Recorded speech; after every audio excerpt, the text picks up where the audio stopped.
ও মেরে ভাই, ও মুহাম্মদুর রাসূলুল্লাহর ভালোবাসা। এখন চলেন আপনাদেরকে একটু পরিচয় করায় দিই মুহাম্মদুর রাসূলুল্লাহর সাথে।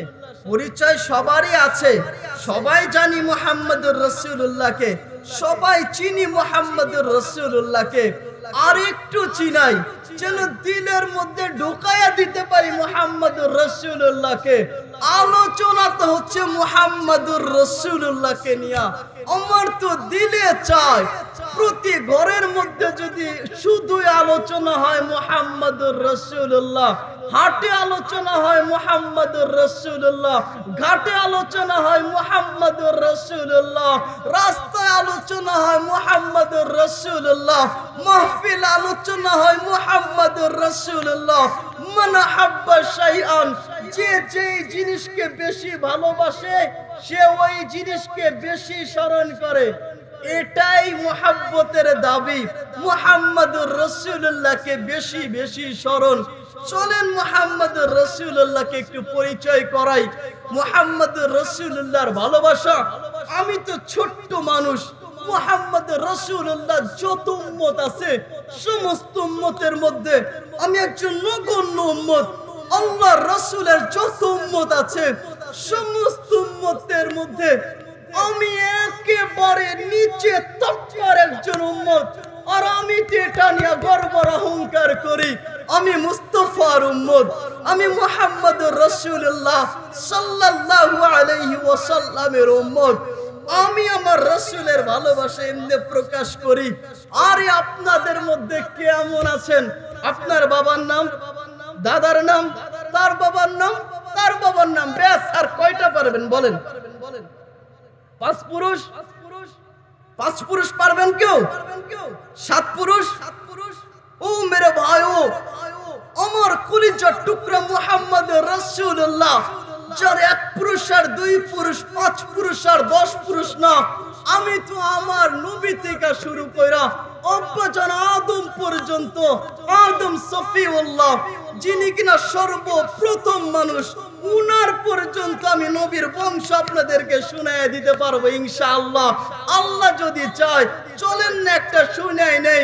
আল্লাহ রাসূলের বাবার নাম ছিল আব্দুল্লাহ, মুহাম্মদ বিন আব্দুল্লাহ বিন আব্দুল মুত্তালিব বিন হাশিম বিন আব্দ মানফ বিন কুসাই বিন কেলাব বিন মুররাহ বিন কাব বিন লুয়াই বিন গালিব বিন ফেহর বিন মালিক বিন নজর বিন কেনানা বিন খুজাইমাহ বিন মুদ্রিকা বিন ইলিয়াস বিন মুজার বিন নিজার বিন মাআদ বিন আদনান বিন উদাদ বিন মুকাউফিম বিন নাহুর বিন তাইরাহ বিন ইয়ারুব বিন ইয়াশজুব বিন নাবিত বিন ইসমাঈল বিন ইব্রাহিম আলাইহিস সালাম বিন আযর বিন নাহুর বিন সারুব বিন রাউ বিন ফালাখ বিন আইবার বিন শালাখ বিন আরফাখশাজ বিন সাম বিন নূহ আলাইহিস সালাম বিন লামক বিন মাহলিল বিন ইয়ারদ বিন কাহলিল বিন ইয়ারদ বিন কাহলিল বিন ইয়ানাশ বিন শীশ বিন আদম সফিউল্লাহ আলাইহিস সালাম। বলেন না আল্লাহু আকবার।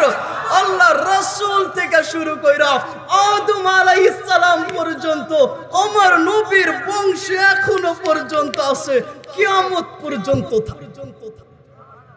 ও মেরে ভাইও, আল্লাহ রাসূল বলেন খরাজতু মিন নিকাহিন ওয়া লাম আখরাজতু মিন সিফাহিন।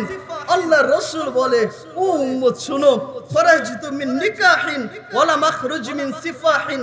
আমার আব্বা থেকে শুরু করে আদম আলাইহিস সালাম পর্যন্ত আমার যত বংশ আছে খরাজতু মিন নিকাহিন, প্রতিটা সম্পর্ক বৈবাহিক সম্পর্ক, ওয়া লাম আখরুজ মিন সিফাহিন, কোন সম্পর্কের মধ্যে চরিত্রের ব্যাপারে চুনকালি মাখে নাই।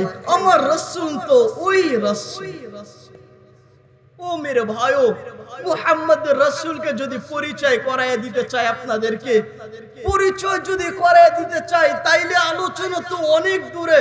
এতটুকুন শুধু বলি, আল্লাহ রাসূলকে ভালোবাসে স্বয়ং আল্লাহ। আমার আল্লাহ যখন আদম আলাইহিস সালামকে ডাক দেয়, বলে ইয়া আদম। নূহকে যখন ডাক দেয়, ইয়া নূহ। ইব্রাহিমকে যখন ডাক দেয়, ইয়া ইব্রাহিম। ইসমাঈলকে যখন ডাক দেয়, ইয়া ইসমাঈল। মারিয়ামকে যখন ডাক দেয় ইয়া মারিয়াম, কিন্তু কলিজার টুকরা নবী মুহাম্মদুর রাসূলুল্লাহকে যখন ডাক দেয় এক নামে ডাকে না, ভালোবাসা এক এক সময় এক এক নাম দইরা দইরা ডাকে।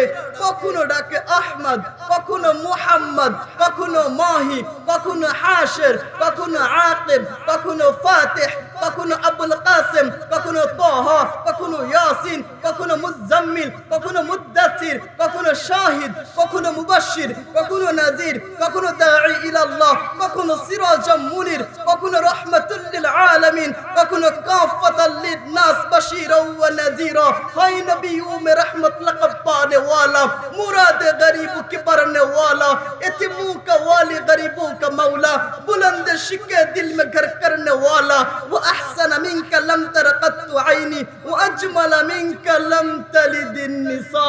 আবু তালেব আর মুহাম্মদুর রাসূলুল্লাহ দাঁড়ায় আছে। আবু তালেব আল্লাহর রাসূলকে বলছে, ভাতিজা দেখাই ঠিক পাইছি ভবিষ্যতে অনেক বড় কিছু হবা। আল্লাহর রাসূল বললেন কেমনে? তো আবু তালেব বলে, কিছু তো তোমার মার মুখ থেকে শুনছি, আর কিছু তো আমি আবু তালেব নিজেই দেখছি। একটু শুনান কি দেখছেন আর কি শুনছেন। আবু তালেব বলে, আল্লাহর রাসূল কে বলতেছে, তোমার মা বলছে, তোমার মা আমেনা যখন তোমাকে পেটে নিছে, পেটে নেওয়া মাত্র যখন মক্কার অলিতে আর গলিতে হাঁটতো, তো মক্কার বড় বড় পাহাড় থেকে উপর থেকে পাথরগুলা গড়ায়া গড়ায়া পড়তো, আর তোমার মাকে সালাম দিত, স্যালুট দিত, বলতো স্যালুট মুহাম্মাদের মা। তোমার মা যখন তোমাকে পেটে নিয়ে রাস্তার মধ্যে হাঁটতো, তো আরবের খেজুর গাছ, বড় শক্ত শক্ত খেজুর গাছ, খেজুর গাছগুলা এভাবে নুয়ে পড়তো, তোমার মাকে সালাম দিত, স্যালুট দিত, বলতো সালাম মুহাম্মাদের মা। তোমার মার জবান থেকে শুনছি, তোমার মা যখন যাইতো কূপে পানি উঠানোর জন্য, মুরব্বীরা বলতে পারবেন আগে কূপ ছিল, রশি লাগতো, বালতি লাগতো, শক্তিশালী মানুষও লাগতো। মা আমেনা বলে, মুহাম্মদুর রাসূলুল্লাহ সাল্লাল্লাহু আলাইহি ওয়াসাল্লাম পেটে যখন আসছে, কূপের কাছে গেছি, রশিও লাগে নাই, বালতিও লাগে নাই, শক্তিশালী মানুষও লাগে নাই, আমি তো কেবল বালতিটা ছাড়ছি, বেশ ছাড়তে দেরি কে যেন কূপ থেকে অটোমেটিক পানি উঠাইয়া মা আমেনা বলেন আমার হাতের মধ্যে ধরাইয়া দিতে। বলেন আল্লাহু আকবার। এখানেই তো শেষ করে নাই, মা আমেনা বলে পেটে আসছে, মক্কায় আমি হাঁটা চলা করি, মক্কার লোকজন আসছে আব্দুল মুত্তালিবের কাছে, বিচার নিয়ে আসছে। বিচার কিসের বিচার? বলে তোমার ছেলে তো দুনিয়ায় নাই, বেটার বউ দেখি দামি পারফিউম ব্যবহার করে ঘুরে বেড়ায়, স্বামী যার নাই, সাজ সজ্জা তার মানায় না, দামি পারফিউম তার মানায় না। একটু বইল তো যেন দামি পারফিউম ব্যবহার না করে। আব্দুল মুত্তালিব উনার স্ত্রীর কাছে গেছে, গিয়া বলছে একটু বৌমাকে বইল তো, এলাকার লোকজন খারাপ বলে, বংশের ঐতিহ্য নষ্ট হয়, যেন পারফিউম ব্যবহার করা একটু বন্ধ করে। আব্দুল মুত্তালিবের স্ত্রী বলে, আমি যখন গোসলখানায় যাই তখনও দেখি দামি পারফিউমের ব্যবহারের সুগন্ধি আসে। বেশ, আপনি যেহেতু বললেনই আজকে গিয়া বলবো। শাশুড়ি গেছে বেটার বউয়ের কাছে, বেটার বউ একটা কথা বলি। কি কথা আম্মা? বলে এলাকায় যে আমাদের বংশের মান সম্মান চলে যায়, স্বামী যে নাই, তুমি তো ভদ্র শরীফা মহিলা, একটা আবদার করি, তুমি দামি সুগন্ধার ব্যবহার কইরো না। বেশ, বলতে দেরি, মা আমিনা তো বিচক্ষণ ব্যক্তি, আর বিচক্ষণ হবেন নাই বা কেন? পেটের মধ্যে মুহাম্মদুর রাসূলুল্লাহ। মা আমিনা সাথে সাথে থুথু নিক্ষেপ করছে, থুথু নিক্ষেপ করতে দেরি মা আমিনা থুথু থেকে মিশকি আম্বরের জান্নাতি সুঘ্রাণ বের হইছে, পুরো মক্কার মধ্যে ছড়ায়া গেছে। মা আমিনা বলছে, শাশুড়ি মা, সুগন্ধি তো আমার কাপড় আর আমার চামড়া থেকে আসে না, সুগন্ধি আসে তো আমার পেট থেকে। বলেন আল্লাহু আকবার, আল্লাহু আকবার। ও মেরে ভাই, এখানেই শেষ না। আবু তালেব বলে, আবু তালেব বলে, আমাকে তোমার মা শুনাইছে তুমি দুনিয়ার মধ্যে আসছো, ব্যাস আসার সঙ্গে সঙ্গে সিজদার মধ্যে পড়ে গেছো, সুবহান রাব্বিয়াল আ'লা পড়ছো, শাহাদাত আঙ্গুল উত্তোলন করছো, একটা নূর বিচ্ছুরিত হইছে, ওই নূর দিয়ে একটা আলো বের হইছে, ওই আলো দিয়া তোমার মা রোমার পারস্যের বড় বড় প্রাসাদগুলা দেখছে। ও মুহাম্মদ, এখানে শেষ হয় নাই। তোমার মা বলছে ঘরে কুয়াশা হইছে, ঘর অন্ধকার হয়ে গেছে, কে যেন গায়বী আওয়াজে বলছে, গায়বু হাযা তিফ, এই বাচ্চা মুহাম্মদকে আড়াল করে দাও, পুরা দুনিয়ার মধ্যে পরিচয় করায়া দাও। তো জাহানের বাদশা, নবীকুল সম্রাট নবী মুহাম্মদুর রাসূলুল্লাহ দুনিয়ার মধ্যে আসছে, পরিচয় করানো শেষ। এবার বলছে মার কোলে ফিরাইয়া দিয়ে আসো। যখন ফিরাইয়া দেয়, কেবলই ওই দিনের বাচ্চা বলছেন, ইজা লাকিয়া আহাদুকুম আখাহু, ও উম্মত, যখন একজন আরেকজনকে দেখবে, ফায়ুসাল্লিমু আলাইহি, তোমরা একজন আরেকজনকে সালাম দিবে, ফাইন হালত, অবস্থা যদি এমন হয়, বাইনাহুমা শাজারাতুন, সালামের পরে একটা গাছের আড়ালে গেছো, আও হাজারুন, অথবা একটা পাথরের আড়ালে গেছো, আও জিদারুন, অথবা একটা দেয়ালের আড়ালে গেছো, সুম্মা লাকিয়া, আবার সাক্ষাৎ হইছে, ফায়ুসাল্লিম আলাইহি, আবার সালাম। ও মেরে ভাইও, সালামের সম্পর্কটা তো মুহাম্মদ রাসূলুল্লাহ জান্নাতের সাথে কইরা দিবেন। নবী তো বলছেন, লা তাদখুলুনাল জান্নাহ, জান্নাতে কেউ ঢুকবে না হাত্তা তুমিনু, ঈমান যতক্ষণ পূর্ণ না করবে। আর নবী বলেন, ওয়ালা তুমিনু, ঈমান পরিপূর্ণ হবে না হাত্তা তাহাবাবতুম, একে অপরকে যখন ভালোবাসা না দিবা। আল্লাহর রাসূল বলেন, আওয়ালা আদুল্লুকুম আলা শাই, এমন জিনিস কি তোমাদের বলে দিব যেটা অবলম্বন করলে তাহাবাবতুম, একজন আরেকজনের মধ্যে ভালোবাসা হবে। আল্লাহর রাসূল বললেন, আফশুস সালাম, একজন অপরজনকে সালাম দিবা, ভালোবাসা হবে, ভালোবাসা হলে ঈমান হবে, ঈমান হলে জান্নাত হবে। আমি আলোচনা লম্বা করব না, আর একটু সামনে আগায়া নিয়ে যাই।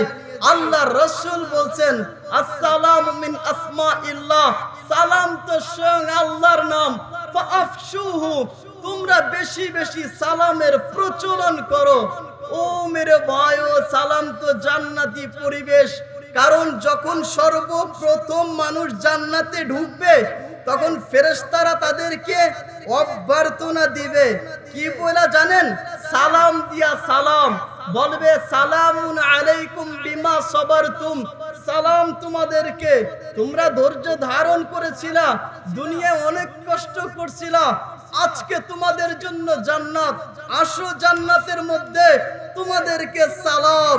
যখন জান্নাতীরা জান্নাতে ঢুকবে, তো একজন আরেকজনের সঙ্গে দেখা হবে, ইল্লা কিলান সালামান সালামা, জান্নাতি পরিবেশ হলো একজন আরেকজনকে শুধু সালাম দিবে, সালাম সালাম সালাম। ও মেরে ভাই, ও আজকে যদি আপনার এলাকাটাও জান্নাতি পরিবেশ করতে চান, তো সালাম সালাম সালামের প্রচলন ঘটান। যদি চান এলাকাটা জান্নাতি পরিবেশ হোক, তাহলে সালাম দেন, সালাম। মানুষ জান্নাতের মধ্যে ঘুরতে থাকবে, ফিরতে থাকবে, কিছুক্ষণ পরে ফেরেশতা আসবে, আয়েশা বলবে, সালামু কাওলাম মির রাব্বির রহিম, আরশের মালিক আল্লাহ তোমাদেরকে সালাম দিছে, সালাম। আর সবাই তখন আসমানের দিকে তাকাবে, আর আল্লাহ নূরে তাজাল্লির পর্দাগুলোকে উঠায়া দিবে, আর আল্লাহ তখন তাদেরকে সালাম দিবে, সালাম সালাম সালাম, জান্নাতীরা তোমাদেরকে সালাম। ও মেরে ভাইও, জান্নাতের পরিবেশ হলো সালাম। আজকে যদি আমি আপনি সালামের পরিবেশ করতে পারি এলাকার মধ্যে, আলোচনা তো একটু করলাম, আর একটু দেখায়া দেই। সালাম তো অনেকে দেয়, কিন্তু সালাম উচ্চারণ হয় কয়জনের? শুদ্ধ হয় কয়জনের? আমি তো বড় আফসোস নিয়ে বলতে থাকি, ওয়াজ নসিহত হবে আরেকটু পর থেকে। মুফতি শাহ আহমদুল্লাহ উজানবী হাফিজাহুল্লাহ কলিজাটা বইরা আলোচনা শোনাবে, কিন্তু আমি যে আমার দিলের ব্যথা আপনাদেরকে বুঝাইতে পারি না। আজকে তো এলাকার লোকজন আমার রবের নামই বলতে পারে না, আমি আর কেমনি আপনাকে আমার ব্যথাটা বুঝাই? ব্যথা অনেকে তো এমন বলে আল্লাহ আল্লাহ আল্লাহ, শব্দ আল্লাহ অর্থ হয় কি? যে নাই, যে নাই, যে নাই। হামজা নুনে জবর আল্লাহ মালিফ জুল্লাহ, আল্লাহ কি হয়? নাই নাই নাই।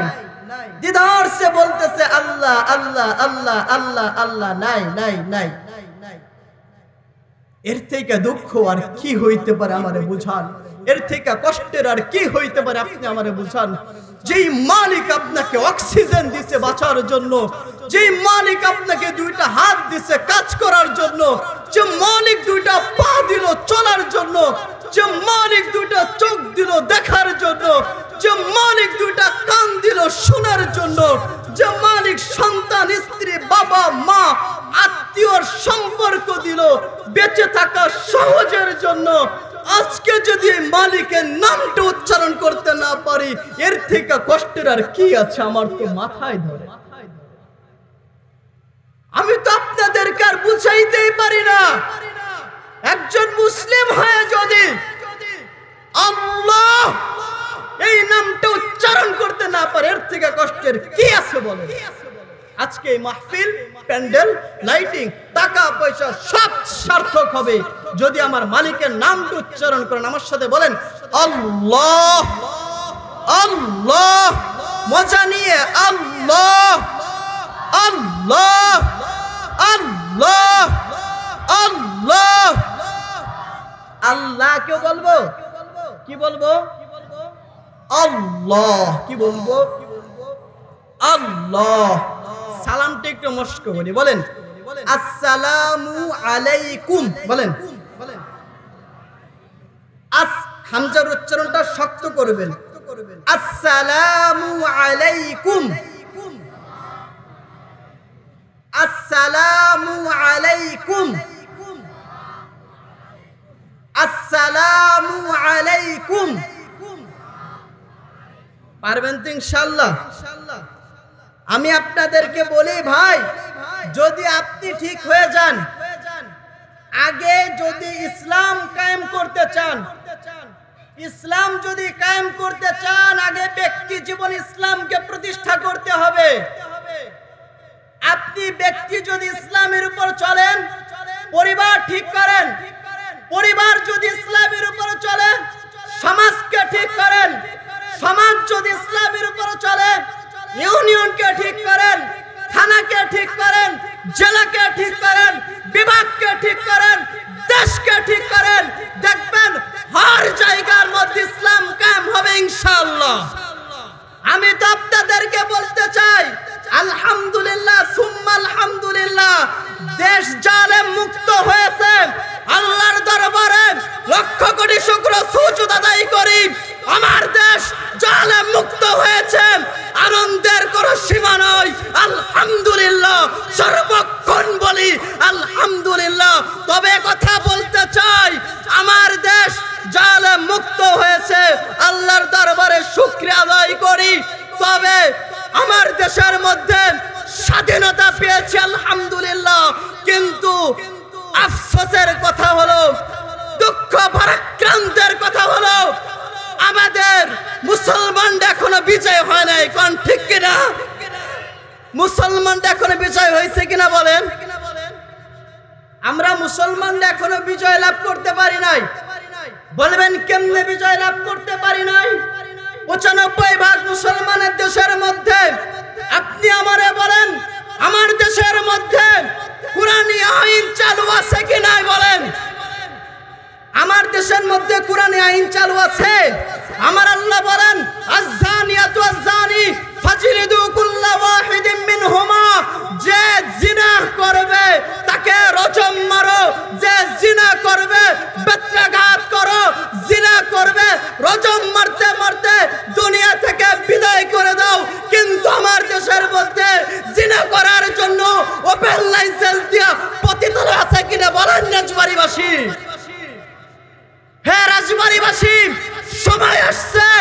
হিম্মত করেন, সাহস জোগান, অন্তত পক্ষে রাজবাড়ী শহরের মধ্যে যে কলঙ্ক আছে পতিতালয় যেন থাকতে না পারে, এই প্রতিজ্ঞা আজকের মাহফিল থেকে নিয়ে নেন ইনশাআল্লাহ। মুহতারাম হাজিরিন, আমি আপনাদেরকে বলি, আমার আল্লাহ বলছেন আস-সারিকু ওয়াস-সারিকাতু ফাকতাউ আইদিয়াহুমা, যদি কেউ চুরি করে, নেতা হোক নেত্রী হোক, পুরুষ হোক মহিলা হোক, চাই প্রেসিডেন্ট মহিলা হোক অথবা পুরুষ হোক, যদি কেউ চুরি করে হাতটা কেটে দিতে হবে। স্বয়ং মুহাম্মদুর রাসূলুল্লাহ এই কথা স্পষ্ট ভাষায় বলছেন, আমি মুহাম্মদুর রাসূলুল্লাহর কন্যা ফাতেমাতুজ জোহরাও যদি চুরি করত, আমি মুহাম্মদ নিজে হাতে ফাতেমার হাতকে কর্তন করতাম। মুহতারাম হাজিরিন, সময় অল্প, কথা অনেক বেশি। আমার দেশের মধ্যে কুরআনী বিধান নাই, সময় এসেছে হে মুসলিম উম্মাহ, নিজেদেরকে প্রস্তুত করেন যেন আমার দেশের মধ্যে কুরআনী বিধান, কুরআনী রাজ কায়েম হয় ইনশাআল্লাহ। মুহতারাম হাজিরিন, কথা শুনেন, আল্লাহর কালাম বলছেন যারা কুরআনের বিধান অনুযায়ী বিচার করবে না, আল্লাহ তাআলা বলছেন যারা কুরআনের বিধান মানবে না, ইনিল হুকমু ইল্লা লিল্লাহ। আসমান কার? একটু জোরে বলেন রাজবাড়ীবাসী, আসমানটা কার? আর একটু জোরে বলেন আসমান কার? একটি মানে শক্তি যোগায় বলেন আসমান কার? আর আসমান যদি আল্লাহর হয়, জমিন যদি আল্লাহর হয়, বিধান চলবে তো সেই আল্লাহর। আল্লাহর জমিনের মধ্যে কোন তাগুতের বিধান চলবে না। আল্লাহ বিধান যারা দিছে ওইটাই চূড়ান্ত। আল্লাহ বিধান দিছে একটা, আপনি পার্লামেন্টে গিয়া এমপিদের নিয়া তাদেরকে আসন বসায়া আল্লাহর কোরআনকে মাইনাস করে নিজেদের বানোয়াটি বিধান কায়েম করেন, ইনশাআল্লাহ এই সুযোগ মুসলিম উম্মাহ আর দিবে না, আর দিবে না ইনশাআল্লাহ। আল্লাহ বলছেন ওয়ামান লাম ইয়াহকুম বিমা আনজালাল্লাহ ফাউলাইকা হুমুল কাফিরুন। এক নাম্বার শুনে নেন, আল্লাহর বিধান অনুযায়ী যারা বিচার করবে না, এদের উপাধি কয়টা? তিনটা। কয়টা বলেন? কয়টা? আল্লাহর বিধান অনুযায়ী যারা বিচার করবেন উপাধি কয়টা? তিনটা। উপাধিগুলো আমার নয়, আল্লাহর কালাম বলে ওয়াইল্লাম ইয়াহকুম বিমা আনজালাল্লাহ ফাউলাইকা হুমুল কাফিরুন। যে বা যারা আল্লাহর বিধান অনুযায়ী বিচার করবে না, এক নাম্বার উপাধি হলো এরা কাফের। দুই নাম্বার ওয়ামান লাম ইয়াহকুম বিমা আনজালাল্লাহ ফাউলাইকা হুমুজ জালিমুন। দুই নাম্বার হলো যারা আল্লাহর বিধান অনুযায়ী বিচার করবে না, এরা জালেম। ওয়ামান লাম ইয়াহকুম বিমা আনজালাল্লাহ ফাউলাইকা হুমুল ফাসিকুন। তিন নাম্বার হলো যারা আল্লাহর বিধান অনুযায়ী বিচার করবে না, এরা ফাসিক। উপাধি হলো তিনটা। এক নাম্বার হলো কাফের, দুই নাম্বার হলো জালেম, তিন নাম্বার হলো ফাসিক। হে মুসলিম উম্মাহ, হে রাজবাড়ীর মানুষেরা, প্রতিজ্ঞা করেন, এই প্রতিজ্ঞায় প্রতিজ্ঞাবান হন, ইনশাআল্লাহ সুম্মা ইনশাআল্লাহ আমরা কোন কাফের, কোন জালেম, কোন ফাসিক নেতার নেতৃত্বে চলতে চাই না। চিল্লাগান ঠিক কিনা? আমরা কোন ফাসিক, কাফের, জালেম নেতাকে চাই না।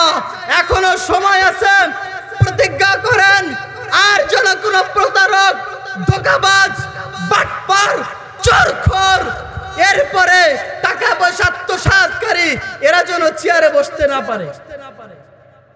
প্রতিজ্ঞা করেন এমন একজনকে চেয়ারে বসাবেন যে রাষ্ট্রের চেয়ারে বসবেন, আবার বাইতুল মুকাররমের খতিবের চেয়ারের মধ্যেও বসবে। এমন একজনকে নেতা নিযুক্ত করেন যে কিনা গণভবনেও থাকবে, আবার বাইতুল মুকাররমের আযানটাও যেন শুদ্ধভাবে দিতে পারে। মুসলিম উম্মাহ মনে রাখবেন, যতদিন পর্যন্ত কোরআনের যারা ধারক বাহক এদেরকে নেতা হিসাবে কবুল না করবেন, ততদিন পর্যন্ত আপনাদের অধপতন, আপনাদের পতন, আপনাদের দুর্ভাগ্য, আপনাদের কপাল পুরা আজীবন থেকে যাবে। যেদিন থেকে নেতা নির্বাচন করবেন, বিচারক যদি হতে হয় মুফতি হতে হবে, প্রধানমন্ত্রীর আসরে যদি বসতে হয় বাংলাদেশের সর্বোচ্চ পর্যায়ের শ্রদ্ধাভাজন আলেমে দ্বীন বুজুর্গ হতে হবে। মন্ত্রণালয়ে যদি প্রবেশ করতে হয় বুখারী পড়ানোর যোগ্যতা থাকতে হবে। সচিবালয়ে যদি প্রবেশ করতে চায় হাদিসের কিতাব পড়ানোর যোগ্যতা থাকতে হবে। পুলিশের সেনাবাহিনীর চাকরি যদি করতে হয় হাফেজে কোরআন, পাশাপাশি তাদেরকে ট্রেনিং দেওয়া হাফেজে কোরআনদেরকে, এরপরে আলেমদেরকে রাষ্ট্রের চেয়ারে যখন আমি আর আপনি দেখব, ইনশাল্লাহ দেখবেন সেই বাংলাদেশ এমন বাংলাদেশ হবে যেই বাংলাদেশের মধ্যে চুরি থাকবে না, জুলুম নির্যাতন থাকবে না, ওই বাংলাদেশের মধ্যে আর কোনো গাড়ি পুরানো হবে না, ওই বাংলাদেশের মধ্যে ছোট ছোট বাচ্চারা পর্যন্ত ছাড় পায় নাই গত মারামারিতে। বলেন, যারা ঢাকা ছিল, ঢাকা তো ছিলেন না, আপনারা জানেন না, নিজে চোখে দেখেছি। আমার সাভারের মধ্যে নিজে চোখে দেখেছি একজন লাশ চোখের সামনে রাস্তায় ফিরে চলে গেছে। এমন নিষ্ঠুর নেতা আপনারা দেখতে পারবেন না যদি কোরআনী নেতাকে আপনারা নিযুক্ত করতে পারে। ঢাকার মধ্যে দেখেছি ছোট ছোট বাচ্চাদেরকে ছাদে উঠতে দিতে ভয় পাচ্ছে, জানালাটা পর্যন্ত খুলে দিতে বড় ভয় পাচ্ছে, এজন্য ভয় পাচ্ছে। মুহতারাম হাজিরিন, আমি আপনাদেরকে বোঝাচ্ছিলাম এই বাংলাদেশটা সুন্দর করতে হলে, মাইকটা তো ভালো না, একটু জোরে কথা বলতেছিলাম এজন্য যেন আমার যুবক ভাইদের মধ্যে ঈমানকে জাগ্রত হয়। আমি তো যুবক মানুষ, আমি তো আপনাদেরকে আমলি বয়ান করতে পারবো না, এলেম কালাম ভিতরে এমন নাই, জ্ঞান মাখা আলোচনা আপনাদেরকে শোনাবো, তবে আপনাদের ঈমানকে জাগ্রত করতে এসেছি। হে মুসলিম উম্মাহ, এখনো সুযোগ আছে, এখনো সুযোগ আছে। আর কোন চোর বাটপার যেন আমাদের দেশের চেয়ার যেন দখল করতে না পারে। সোচ্চার হন, সোচ্চার হন, সোচ্চার হন। মুহতারাম হাজিরিন, এখন থেকে প্রতিজ্ঞা করেন, এখন থেকে প্রতিজ্ঞা করেন যেন আমাদের দেশ সুন্দর হয়, আমাদের দেশ শান্তিতে যেন থাকে। এর জন্য আমার আর আপনার করণীয়টা কি? করণীয় হলো স্বপ্ন দেখতে হবে, নতুন বাংলাদেশের স্বপ্ন দেখতে হবে, যেই বাংলাদেশের মধ্যে মানবতন্ত্রের কবর রচিত হবে, যেই বাংলাদেশের মধ্যে তন্ত্র মন্ত্রের দিন খতম হয়ে যাবে, খেলাফতের বাংলাদেশ হবে, খেলাফালা মিনহাজিন নবুয়ার বাংলাদেশ হবে, যেই বাংলাদেশ কোরআন অনুযায়ী চলবে, হাদিস অনুযায়ী চলবে, যেই বাংলাদেশের মধ্যে মুসলমানদেরকে, আলেমদেরকে, ইসলামকে আর যেন ছোট নজরে না রাখা হয়। বুঝেন না তো? বুঝেন না তো? এই তন্ত্র মন্ত্র কি করছে? আমরা ধর্ম নিরপেক্ষতায় বিশ্বাসী না, মনে রাখবেন। তন্ত্র মন্ত্র শিখায় ধর্ম নিরপেক্ষতা। ধর্ম নিরপেক্ষতা বলতে আমার ইসলামে কিছুই নাই। বলবেন হিন্দু লা ইকরাহা ফিদ্দিন, কোনো সমস্যা নেই ধর্ম নিয়ে বাড়াবাড়ি করতে। খ্রিস্টান ওর গির্জায় ও থাকবে, ইহুদি ওর জায়গায় ও থাকবে, আমাদের তো কোনো সমস্যা নাই। সমস্যা হলো যখন রাষ্ট্রের মধ্যে কোরআনের বিধানের কথা বলি, রাষ্ট্রে যখন কোরআনের বিধানের কথা বলা হয় তখন কোন আপনাদের গা চুলকায়, তখন কোন আপনাদের গা চুলকায়। আমার কথা হলো ধর্ম নিরপেক্ষতা বুঝি না। আমার কথা হলো যে ইসলামের জন্য আমার কলিজার টুকরা নবী দন্দন মুবারক শহীদ হয়েছে, নিজের রক্তকে বিলীন করছে। হাজার হাজার লক্ষ লক্ষ সাহাবায়ে কেরাম রক্ত দিয়েছে ইসলামের জন্য। অসংখ্য আকাবির পীর মাশায়েখ ইসলামের জন্য রক্তের নজরানা প্রকাশ করছে, ইসলামের জন্য রক্তের নজরানা দিয়েছে। এই ইসলামের পতাকা আমরা ধরে রাখতে চাই। আর ইসলামের পতাকা নিচে বৌদ্ধ থাকবে, খ্রিস্টান থাকবে, হিন্দু থাকবে, সবাই থাকবে, কোনো সমস্যা নেই, কোনো সমস্যা নেই।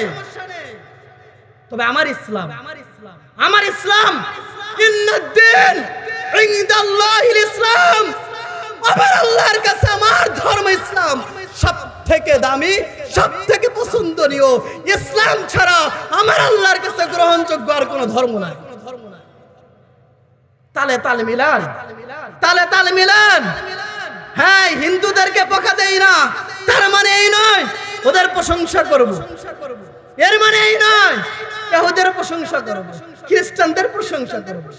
মনে রাখবেন, ছাগলের 3 নম্বর বাচ্চা হওয়া যাবে না। মনে রাখবেন, আপনি কিন্তু ছাগলের পালে 3 নম্বর বাচ্চা না। মুসলিম উম্মাহ সিংহের জাতি, বাঘের জাতি। আমরা এখন ছাগল হয়ে বসবাস করি। আফগানের দিকে তাকান, আফগানের দিকে তাকান, কিভাবে সম্ভব হয়েছে।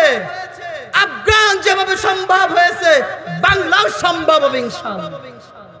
মুহতারাম হাজিরিন, কথা অনেক বেশি বলে ফেললাম, আপনারা কষ্ট পাইছেন।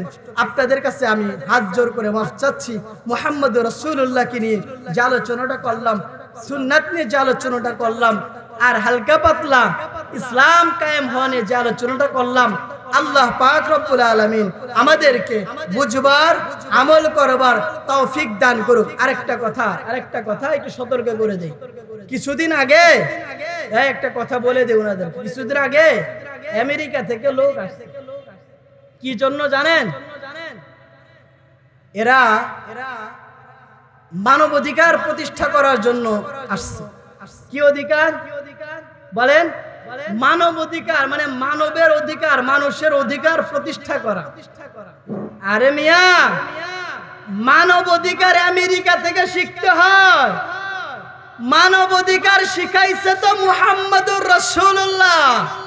আমরা তো আমেরিকার ইন্ডিয়া বুঝি না, আমরা চিনি মক্কাতুল মুকাররমা আর মদিনাতুল মুনাওয়ারা। আমরা মুদি টুতি এগুলা বুঝি না, আমরা চিনি মুহাম্মদুর রাসূলুল্লাহ। আরে শুনেন, ওই আমেরিকা তো এমন আমেরিকা, যে আমেরিকা জারজ ইসরায়েলকে সহযোগিতা করে আমার ফিলিস্তিন মা বোন আর শিশুদের রক্ত ঝরানোর জন্য। ওই আমেরিকাতে এমন আমেরিকা, যে আমেরিকা অস্ত্র দেয় জারজ ইসরায়েলকে, ফিলিস্তিনের নিরীহ মুসলমানদেরকে হত্যা করবার জন্য। এমন আমেরিকা থেকে আমরা মানবাধিকার শিখতে চাই না, এমন আমেরিকা থেকে শিখতে চাই না। সোচ্চার হন, একটু সোচ্চার হন। এই জন্য নিউজটা দিলাম, অনেকে জানেনও না। দেশের মধ্যে কি হয় না হয় খবর রাখবেন। খবরদার, কোথাও কোনো জায়গা থেকে সেজন্য এই 360 আউলিয়ার দেশ, পীর মাশায়েখের দেশ, আলেম ওলামাদের দেশ, মুসলিম উম্মাহের দেশ, 95% মুসলমানের দেশ, এই দেশের মধ্যে যেন বিজাতীয় কোন সংস্কৃতি, এই দেশের মধ্যে যেন আমেরিকার ইন্ডিয়ার কোন জিনিস প্রতিষ্ঠা হতে না পারে, যেন মুহাম্মদুর রাসূলুল্লাহর আদর্শ প্রতিষ্ঠা হয়। আল্লাহ রাসূল মক্কা বিজয়ের সময় উনি বলে দিলেন, যেই কাফেররা আল্লাহ রাসূলকে কষ্ট দিছে তাদেরকে আল্লাহ রাসূল বললেন যে যাও, তোমাদেরকে মাফ করে দিলাম। এর থেকে মানবাধিকার আর কি চান আমাদেরকে? আমার রাসূল থেকে যদি মানবাধিকার শিক্ষা নিতে পারেন, তাইলে মানবাধিকার প্রতিষ্ঠা করা সম্ভব, অন্যথায় সম্ভব না। এই মানবাধিকার আমরা দেখতে চাই না, যেই মানবাধিকার মা চেনে না, বোন চেনে না, ছোট শিশু চেনে না, সবার রক্ত খায়, এমন মানবাধিকার আমরা চাই না। বলেন ঠিক কিনা? আল্লাহ আমাদেরকে বুঝবার তৌফিক দান করুক। এখন আলোচনা করবে আমার প্রিয় বড় ভাই মুফতি শাহ আহমদুল্লাহ উজানবী হাফিজাহুল্লাহ। মন ভরে আলোচনা শুনবেন। আর একটা কথা, এই যে মাদ্রাসাটা দিছে, ইসলামরে ভালোবাসেন। আপনি জানেন, এক এলাকায় একটা মাদ্রাসা থাকে মানে ইসলামের একটা দুর্গ। ইসলামের একটা দুর্গ, এটা কি বুঝেন? একটা মাদ্রাসা মানে ইসলামের একটা স্তম্ভ এখানে আছে। এই মাদ্রাসা থেকে হাফেজ হয়, আলেম হয়, ইমাম হয়, খতিব হয়, ওয়াইজ হয়। কোত্থেকে ভাই? মাদ্রাসা থেকে। এই এলাকাবাসীর কাছে উদারত আহ্বান, আপনারা মাদ্রাসাকে ভালোবাসবেন, মাদ্রাসাকে ভালোবাসবেন। এই যে এনামুল ভাই বাড়ি কোথায়? আল্লাহ আপনাদের এলাকায় নিয়ে আসছে। কেন? কেন নিয়ে আসছে? এই যে মাদ্রাসা প্রতিষ্ঠা করাইছে উনার মাধ্যমে। আর আপনারা হলেন আনসার। আনসার সাহাবীদের ভূমিকা পালন করে এনামুল ভাইকে মহব্বত করবেন, নূরে মদিনা মডেল মাদ্রাসাকে মহব্বত করবেন তো ইনশাআল্লাহ। হাত একটু দেখায় দেন, মাদ্রাসারে কারে ভালোবাসবেন। লিল্লাহি তাকবীর, লিল্লাহি তাকবীর। নাসরুম মিনাল্লাহি ওয়া ফাতহুন করিব। আসসালামু আলাইকুম ওয়া রাহমাতুল্লাহি ওয়া বারাকাতুহু।